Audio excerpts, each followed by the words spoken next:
এই হলো মানব পাচারকারীদের শাস্তি দেওয়ার সবচেয়ে চূড়ান্ত উপায়। প্রথমে তাকে একটি বিশেষভাবে তৈরি লোহার স্তম্ভের মধ্যে ঢেলে দেওয়া হয়। তারপর একটি ভারী ইস্পাতের দরজা শক্তভাবে বন্ধ করে ফেলা হয়। এরপর একটি পেশাদার মেডিকেল টিম পিরানহা মাছ নিয়ে এগিয়ে আসে। এটা সেই জায়গা যেখানে রক্তপিপাসু প্রাণীগুলো মানুষের মাংস খেয়ে বড় হয়। এই কথা মনে পড়তেই সে পালানোর জন্য ছটফট করতে থাকে, কিন্তু হঠাৎই এক ডাক্তার একটি মুখ বিস্তারের যন্ত্র হাতে নেয়। মুখ খুলে ফেলতেই সে যন্ত্র তার মুখে গুজে দেওয়া হয় জোর করে। পাচারকারী যতই কষ্ট আর করুণা ভরা চোখে তাকাক না কেন, ডাক্তার একটুও দয়া দেখায় না।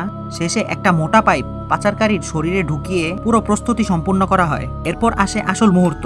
3 দিন না খেয়ে থাকা পিরানহা মাছগুলোকে বের করে আনা হয়। ডাক্তার ধীরে ধীরে বাল্ব খুলে নেয় আর পিরানহাগুলো যেন ঝড়ের মতো পাইপ দিয়ে তার শরীরের ভিতর ঢুকে পড়ে। এই দৃশ্য দেখেই ডাক্তার তৃপ্ত হয়ে সেখান থেকে চলে যায়, কারণ সে জানে পিরানহাদের কি ভয়াবহ ক্ষমতা।